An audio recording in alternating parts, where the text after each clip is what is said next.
Praise the Lord. Anyone who has been exposed to the Christian faith will know the story of Jesus feeding the 5,000. But just to refresh your memory, I would like to turn your attention to John chapter 6, verses 1 to 15 for this short meditation. I want to give a special attention to verse 9. Here is a boy with 5 small barley loaves and 2 small fish. But how far will they go among so many?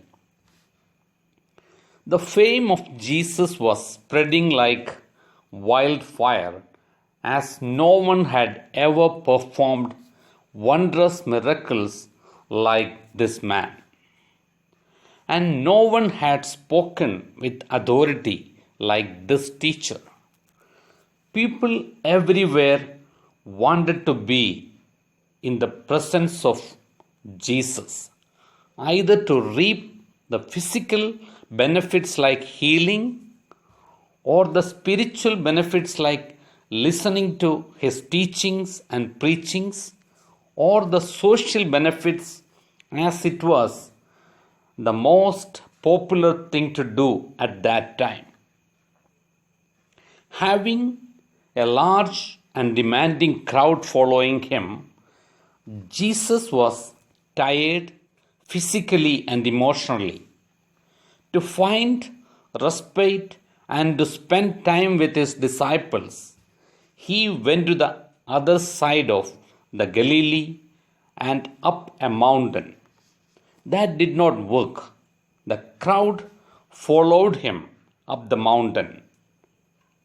But Jesus, being the compassionate Savior that he is, did not try to escape.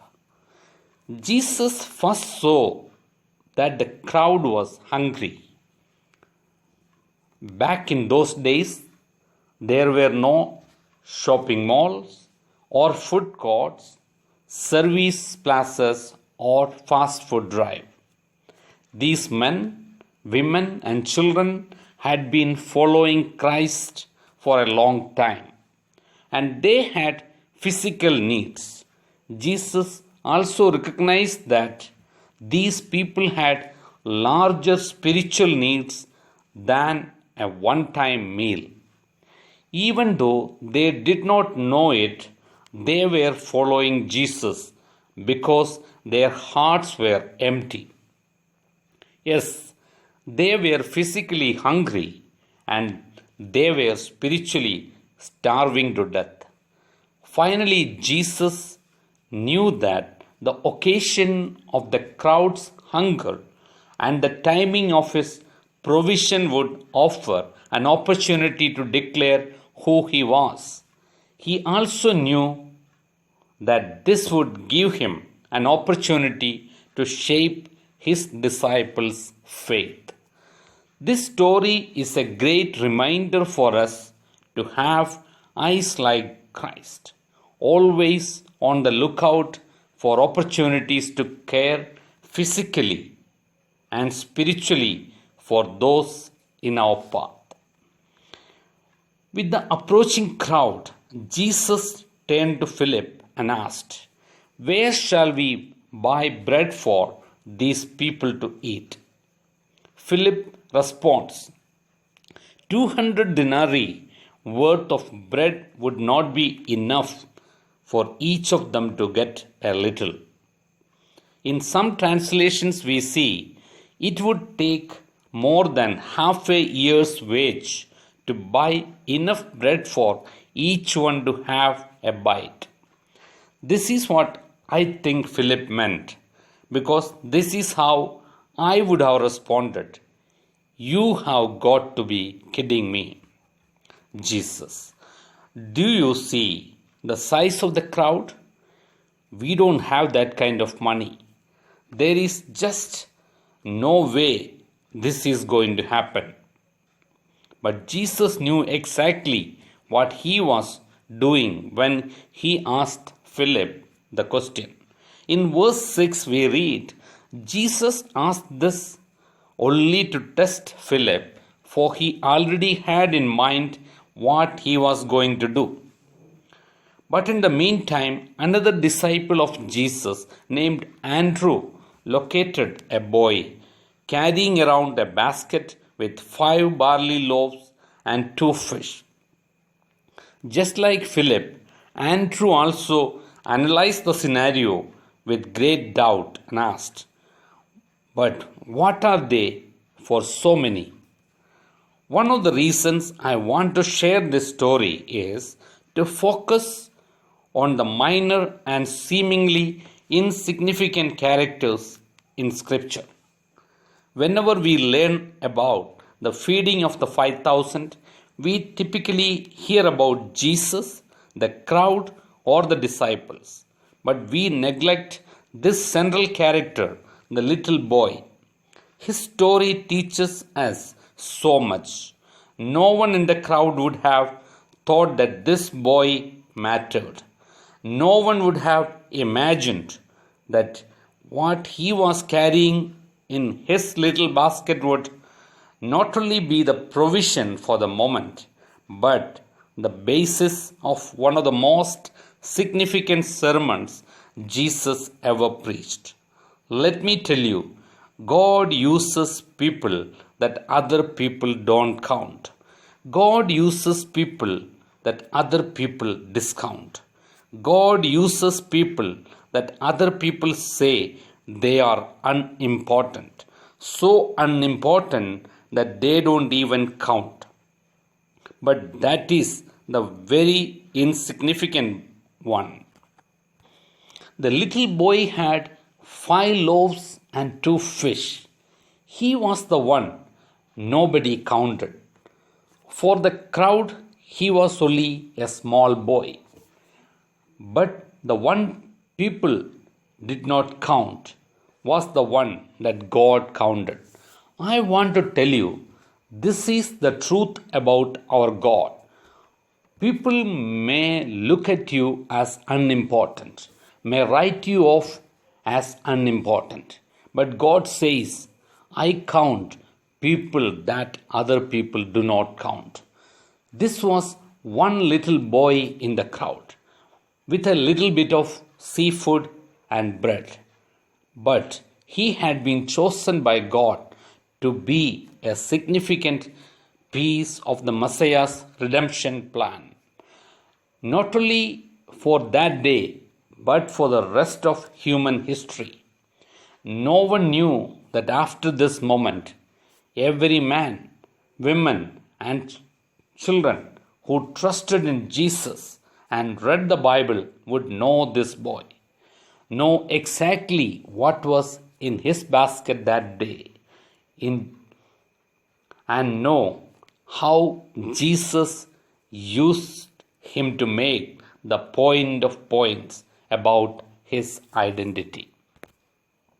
Here is what I am trying to say. We will never know which little person God will use and how. That means we are never just lost in the crowd. We are never without anything to offer. We never know who the Lord will claim and use in ways that we cannot predict or have not intended. The Lord knows us all. He knows where we are, what we have, and how we can be used. He is the divine author over each and every moment, writing our stories. He can do eternally amazing things with the little fragments of our lives that we are carrying around and that we tend to think we are not worth much. When you realize what you have, God can multiply it. And always remember that God counts people that other people do not see anything worth counting in. Yes, that is the kind of God we serve. Whenever I think about this passage of scripture, I always find myself wondering, what if that little boy had said no to the stranger who came and said that Jesus wanted his food? What if he had run as fast as he could into the crowd and disappeared? But the story did not happen that way. The boy selflessly gave up his little meal, and Jesus did with it what only the Son of God could do. By divine power, a crowd of thousands was satisfied by physical food and plenty of leftovers, and simultaneously pointed to the eternal source of spiritual food that satisfies the soul. What an amazing story! Christ did the impossible through an unremarkable boy in the middle of a very big crowd. This boy never received glory, only the Messiah did. But what he carried in his basket had bigger and more lasting implications than he would ever have been able to grasp. We just never know what God will ask of us. We never know when He will ask it. We never know ahead of time what will happen when He does. We never know how the Lord will redeem our little bits and pieces and use them to give grace to the hungry. That is just the way our God works. In verse 10, we see Jesus said, "Have the people sit down." There was plenty of grass in that place, and they sat down. About 5,000 men were there. Here we see Jesus bringing some order and structure to the crowd. Jesus said, "I want you to have an orderly structure that can maintain the magnitude of the blessing I want to pour into your life." Jesus then took the loaves, gave thanks, and distributed to those who were seated as much as they wanted. He did the same with the fish. When Jesus took the bread and the fish, we know what has happened. Jesus blessed it. In our life, we need to learn to hand over to Jesus those things we think are not enough in our lives so that He can multiply it. When the bread, loaves, and fish was in the hands of the boy, it was not enough for the crowd. But when it was handed over to Jesus, it was multiplied. You might think you are not enough. Your family might think you are not enough. Your friends might see you as not enough. And even your spouse might see you that way. But remember, we serve a God who can turn our not enough resources into more than enough supplies. If Jesus can feed 5,000 men, He can also give you more than enough. The few loaves of bread is obviously not enough to feed 5,000 men plus the women plus their children. It is not enough, but Jesus then took the loaves, gave thanks for what is not enough. When you learn to be grateful, even when you have is not enough, then God can begin to multiply not enough into more than enough. The major focus of this story is the sign of feeding the large crowd from such a small amount of food. When they all had enough to eat, Jesus said to His disciples, "Gather the pieces that are left over. Let nothing be wasted." So they gathered them and filled 12 baskets with the pieces of the 5 barley loaves left over by those who had eaten. It was Jewish custom to gather leftover food into a basket which they would carry around all day and eat as they needed. Leftovers mean that people are full, obvious, and the saving of leftovers may represent the idea you are full right now, but you will need more as time passes to nourish you. I think the only reason Jesus gave them the leftovers so they would remember where He brought them from.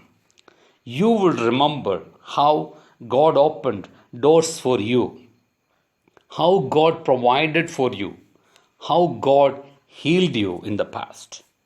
Nobody else can tell your testimony like you can. But remember where He brought you from and where He is able to take you to. And don't let what you see today defeat you. He has not given you the spirit of fear, but of power and of love and of sound mind. He is saying, remember what I have done for you in the past. I will not fail you now. It is time, beloved, that we continue to trust God. He is the same yesterday, today, and forever. God bless.